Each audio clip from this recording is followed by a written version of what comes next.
when I raised the plans of some of their members and their caucus to cut Social Security.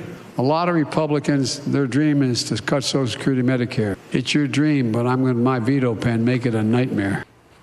Wisconsin Congressman Scott Fitzgerald joins us now. Congressman, your reaction to what you just heard Biden say? Well, it's just a repeat again of the big lie that was told in the chamber during the State of the Union. It's unbelievable.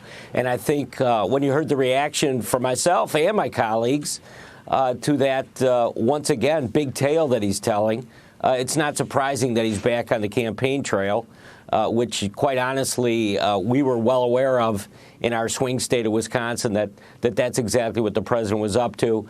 He's now back on the campaign trail. And the big lie is part of that, right? Yeah, he's headed to Florida. No longer really a swing state. It's pretty red at this point, but a lot of retirees there that rely on Social Security and Medicare. So he's going to be there today. Also, the home of Ron DeSantis and Donald Trump. Is this Social Security, Medicare out-and-out lie really an attempt to distract from his disastrous economic policies that have led us into the highest inflationary period in a really, really long time? Yeah, he's playing very loose with all the data, and I think that's what's driving many of the members of the House and myself crazy. Is just when you hear him kind of roll out these numbers one after another, it simply couches everything as the economy is moving in the right direction. But when I'm back in the district in Wisconsin, and I know my colleagues are back home, that is not the story. That is not what constituents are telling us. They're telling us simply that it's pretty rough out there, and it's hard to make ends meet. And so it doesn't match up with what the president said during the State of the Union.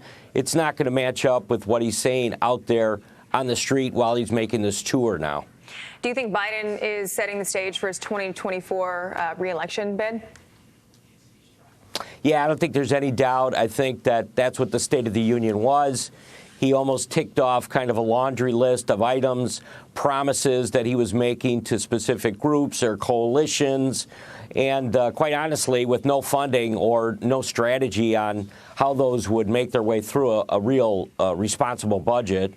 And then, to get back on Air Force One and hit the trail, I don't think there's any doubt about it that they are absolutely exploring and probably moving towards another candidacy. Back to this lie on Medicare and Social Security for a moment. My concern is that it actually is taking hold in some people's minds. I mean, look, you have Democratic strategist James Carville, who for a few days there, a couple months ago, actually was rational and sane. But apparently all that is gone now. He's back to his nonsense. Take a listen. The level of white trashdom in the Republican Party is just staggering. To see just how trashy these people are, how rude they are, how ill-mannered they are, you don't get to see this very often at this level. So basically, Congressman, Republicans actively calling out blatant lies in a State of the Union address to the American people is white trash? Yeah, I don't know where James Carville's coming up with this stuff now, and quite honestly, I don't even know if he's relevant anymore. But what I will say is that, there are a number of members that have been out there disputing everything that was said in the State of the Union. And quite honestly, I think it's working. I mean, I think our message right now has been upbeat.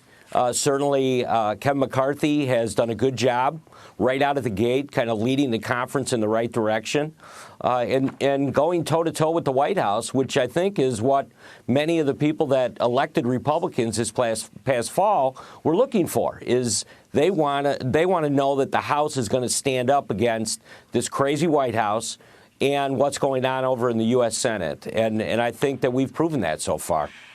It's kind of amazing that he said that, if you remember Pelosi ripping up Trump's speech and then everybody cheering. But I guess we can't have it both ways, can we? Last question to you. Do you think Biden made any headway, especially with that 78% of voters who don't want to see him run for re-election? Do you think that with these speeches he's given this week in Wisconsin yesterday and then at the State of the Union, do you think that has persuaded them to want to vote for him? No, I mean, it's so early, too, in what we would consider a cycle that I don't really know that people are specifically tuned in to some of the political messages. But what they are worried about is what's going on at home. They're obviously worried about the kitchen table issues. And that's what I think Republicans are going to focus on between now and when we come back up for re-election. Interesting. Also should be noted that while President Biden was in your state, he also had another mistruth. Taking credit for private investment in your state seems odd. It seems like the people who put the money into the private companies are the ones that should be taking the credit. But that's the current state of affairs that we live in right now in the Biden world. Congressman Scott Fitzgerald, we appreciate your time this morning, sir. Thank you. Thank you.